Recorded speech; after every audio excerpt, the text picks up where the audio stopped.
अभी तक हम लोगों ने डिस्कस करा कि हमें कैसे रिटर्न निकालनी है या फिर रिस्क कैसे मेजर करना है हमने, और लेटेस्ट वीडियो में मैंने अपने होल्डिंग पीरियड रिटर्न को डिस्कस करा था। आज हमारा टॉपिक है टैक्सेस एंड इन्वेस्टमेंट स्ट्रैटेजी। अब टैक्सेस क्या है? टैक्स एक तरह से चार्ज है जो भी हमारे रिटर्न पे या किसी भी चीज़ पे हमें को क्या लगता है, हमें एक कंपलसरी पेमेंट है जो हमें पे करनी ही करनी होती है। तो टैक्सेस का क्या इफेक्ट पड़ेगा हमारे इन्वेस्टमेंट पे? तब हम क्या देखते थे जब हमारे पास टैक्सेस नहीं थे? तो हम देखते थे, सिर्फ अपने रिटर्न कैलकुलेट करते थे और अपना देख लेते थे कि हम किस में ज़्यादा रिटर्न मिल रही है या किस में रिस्क कम है, और हम वहाँ पे अपना इन्वेस्टमेंट कर देते थे। लेकिन टैक्सेस अगर आ गए हमारे पिक्चर में, अगर हमारे पिक्चर में टैक्सेस भी इंक्लूड हो जाएंगे तो हमारा सिनेरियो होगा वो कम्प्लीटली चेंज हो जाएगा। क्योंकि अब सिर्फ हमें रिटर्न नहीं देखनी है, रिटर्न आफ्टर टैक्स भी हमें देखनी होगी कि अगर हमारा बाई चांस हमें 50 रुपये मिल रहे हैं, वो बिना टैक्स के मिल रहे थे, लेकिन अगर इस पर टैक्स लग गया तो हमारे 50 रुपये तो हमारे रहेंगे ही नहीं, वो तो बल्कि हमें कम होकर मिलेंगे। तो अब तक हमारी अजम्पशन थी कि हमारे नो टैक्स इम्प्लीकेशन है। अब तक हमारी अजम्पशन चल रही थी कि हमारे को टैक्स की इम्प्लीकेशन है ही नहीं। लेकिन कुछ ऐसी इन्वेस्टमेंट होती हैं, ये मैंने बहुत सिंपल टर्म्स में लिखा है, ये बट सर्टेन इन्वेस्टमेंट से जनरेट होने वाली रिटर्न टैक्सेबल होती है। अब तक हम मान रहे थे कि हमारी रिटर्न जो है वो टैक्सेबल नहीं है, लेकिन कुछ ऐसी रिटर्न्स होती हैं रियल लाइफ में जिसको क्या होता है टैक्स हमें पे करना पड़ता है। जिस यूजुअली क्या होता है डिविडेंड पे हमें टैक्स नहीं पे करना पड़ता, लेकिन जहाँ पे भी इंटरेस्ट आ जाता है, यानी कि हमने किसी भी डेट में या फिर बॉन्ड्स में हम कहीं भी अपना पैसा डाल रहे हैं, वहाँ पे हमें इंटरेस्ट मिलेगा, और इंटरेस्ट पे इन टर्न हमें टैक्स भी क्या करना पड़ता है, पे करना पड़ता है। डिविडेंड पे हम इसलिए नहीं पे करते कि कंपनी हमारे बिहाफ पे वहाँ पर टैक्स पे करती है।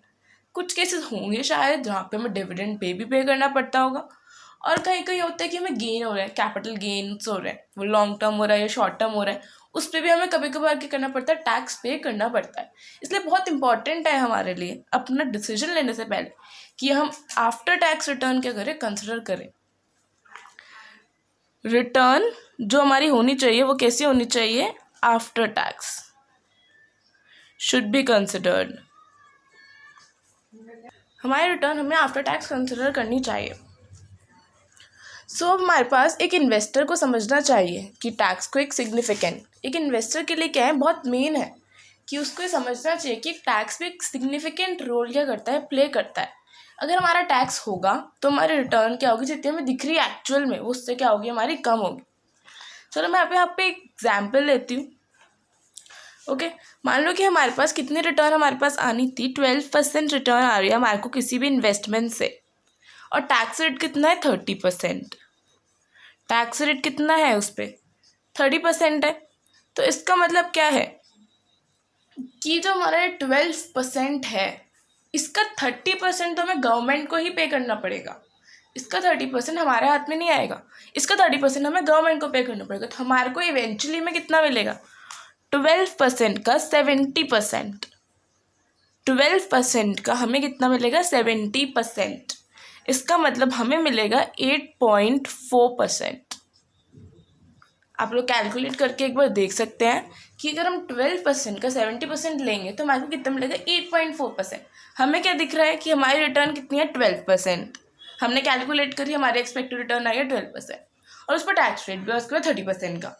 हमें जो एक्चुअली में मिलेगी रिटर्न वो कितनी मिलेगी, 8.4। क्योंकि जो 12% का 30% का कॉम्पोनेंट होगा, 30% कॉम्पोनेंट जो होगा वो किसके पास चला जाएगा, गवर्नमेंट पे के पास चला जाएगा। जो बाकी बचा 70% वो हमें मिलेगा। तो इसका मतलब है हमें 12% का 70% हिस्सा ही मिलेगा, 30% तो गवर्नमेंट के पास चला जाएगा। तो हमें किसको देखना चाहिए, हम 12% को देख के अपना डिसीजन लेंगे या 8.4% को देख के अपना डिसीजन लेंगे? तो मेनली क्या है, हमें अपना डिसीजन अगर कहीं पे भी टैक्स रेट है तो हमें आफ्टर टैक्स रिटर्न या फिर आफ्टर टैक्स इनकम को देखकर ही अपना डिसीजन लेना चाहिए, रैदर कि हम अपनी रिटर्न की जो वैल्यू है उसको देखकर अपना डिसीजन ले लें। ओके, तो अब हमारी जो after tax rate of return कैसे निकलता है,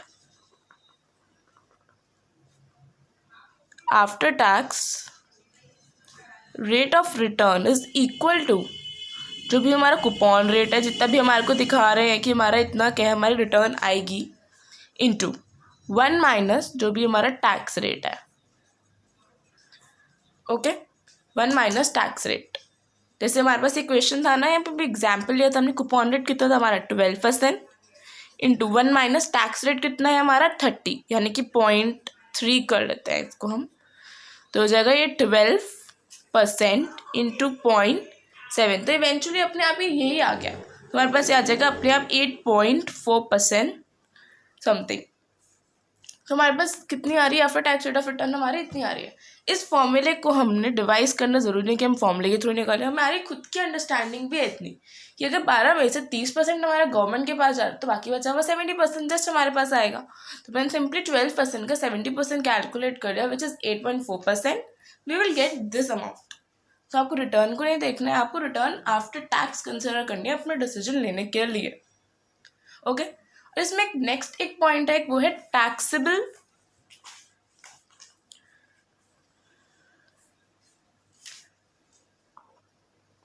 नेक्स्ट पॉइंट क्या है इसमें, टैक्सेबल इक्विवेलेंट यील्ड। यह है taxable equivalent yield. Taxable equivalent yield क्या है? ये टैक्सेबल इक्विवेलेंट यील्ड हमें क्या बताती है? टैक्सेबल इक्विवेलेंट यील्ड हमें वो एक तरीके से एक रेट दिखाएगी रिटर्न का, कि वो वही रेट है अगर हम टैक्स लगाकर जो हमारा टैक्स फ्री रेट होगा वो इसकी इक्वल हो जाए। मैं आपको समझाती हूँ कि मान लो हमारे पास अगर टैक्स फ्री रेट है 7%, हमारा टैक्स फ्री रेट कितना है? 7% है। टैक्स फ्री रेट 7% है हमारे पास, और हमारी जो टैक्स नॉर्मल हम रिटर्न दे रखी है वो है 8.75%, और हमारा टैक्स रेट कितना है उस पर? हमारा टैक्स रेट है 20%। ठीक है, हमारे को रिटर्न दे रखे 8.7%, टैक्स रेट हमारा 20%, ये अलग चीज़ है, हमारा टैक्स फ्री रेट है 7%। तो टैक्सेबल इक्विवेलेंट यील्ड एक ऐसा रेट आएगा हमारा जिसमें मतलब जो हमारे पास टैक्सेबल इक्विवेलेंट यील्ड एक ऐसा रेट होगा जो हमारा टैक्स लगने के बाद, टैक्स हमने क्या करा उस पर लगा दिया, उसके बाद वो इक्वल होगा हमारा टैक्स फ्री रेट के। ये हमारा टैक्सेबल इक्विवेलेंट यील्ड है। इसका क्या मतलब है? हमारा 8.75% है, अब मैं इस पर टैक्स रेट लगा दूंगी विच इज़ 20%। अब मैंने 8.75% पे 20% अपना चार्ज कर लिया, तो वो कितना होता है? वो होता है 1.75%। ठीक है, और ये तो हमारा टैक्स लग गया 1.75% का, तो इवेंचुअली हमारे पास कितनी बची रिटर्न? -1.75 which is 7%। हमारे पास रिटर्न कितनी बची है? 7%, और ये टैक्स रेट हमारा था 7%। कि अगर हमारा टैक्स होगा तो हमारी कितनी रिटर्न होगी? टैक्स नहीं है तो इतनी रिटर्न होगी। ये दोनों रिटर्न को कंपेरेबल कराता है। कौन कौन सी दो रिटर्न को कंपेरेबल कराता है? एक हमारी रिटर्न है जो हमारी टैक्स फ्री इन्वेस्टमेंट से आने वाली है, और एक है हमारी टैक्सेबल रिटर्न जिसमें टैक्स होना है। अब टैक्स लगने के बाद जो रिटर्न आएगी वो इक्वल होगी टैक्स फ्री इन्वेस्टमेंट्स के, तो वो जो रिटर्न है उसे कहते हैं हम टैक्सेबल इक्विवेलेंट यील्ड। इसका फॉर्मूला क्या है टैक्सेबल इक्विवेलेंट यील्ड का?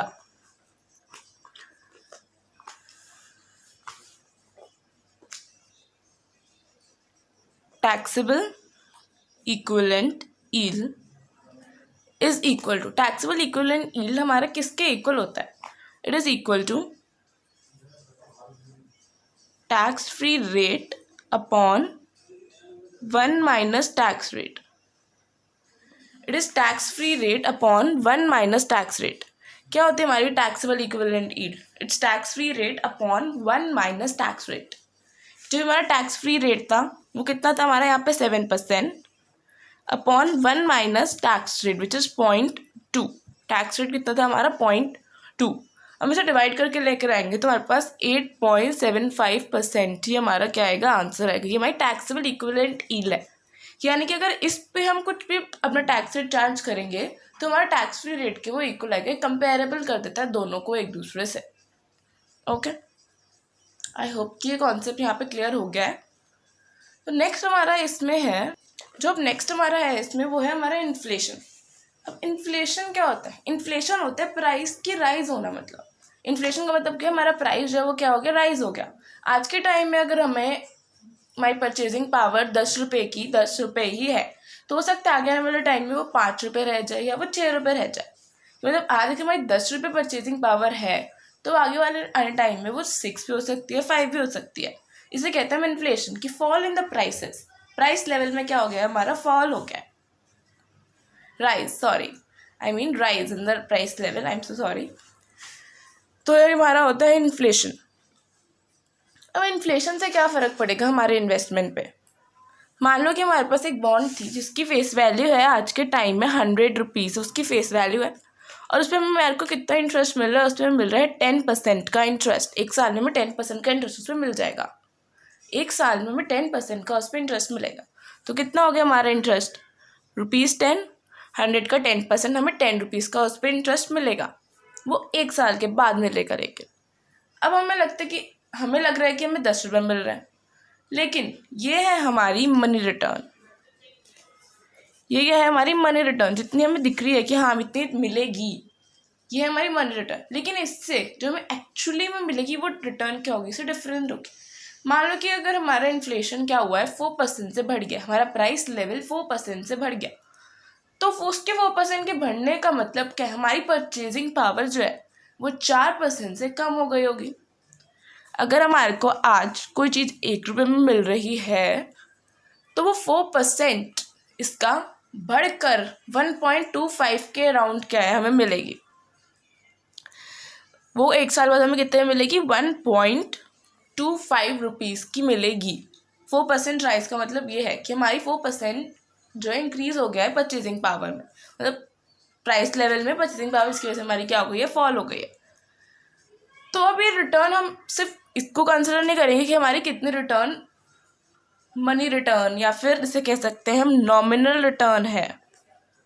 हमें बेसिकली अपना क्या कंसिडर करना होगा, हमें अपनी कंसिडर करनी होगी रियल रिटर्न। अब रियल रिटर्न क्या होती है कि अब मान लो हमें 10 रुपये मिलने वाले थे, लेकिन 4% क्या हो गया, राइज हो गया है, तो हमारी परचेजिंग पावर क्या हो जाएगी, 4% से फॉल हो जाएगी। तो इसका मतलब हमें कितने रुपये मिले हैं, एक्चुअली में 6 रुपये मिले हैं। एक्चुअली में हमें सिर्फ 6 रुपीज़ का क्या हुआ है, गेन होगा। जो हमें लगता था कि हमें 10 रुपीज़ का होगा, लेकिन इन्फ्लेशन हो गया है 4% का। इन्फ्लेशन कितना हुआ है हमारा, 4%। 4% का हमारा इन्फ्लेशन हो गया, जिसकी वजह से हमें कितने मिलेंगे इवेंचुअली, ₹6। तो हमारे को अपना इन्वेस्टमेंट का डिसीजन लेने से पहले ये बहुत ज़रूरी है कि हम अपनी इन्फ्लेशन एडजस्टेड रिटर्न कंसिडर करें। इन्फ्लेशन को एडजस्ट करने के बाद अपनी रिटर्न क्या है हम कैलकुलेट करें।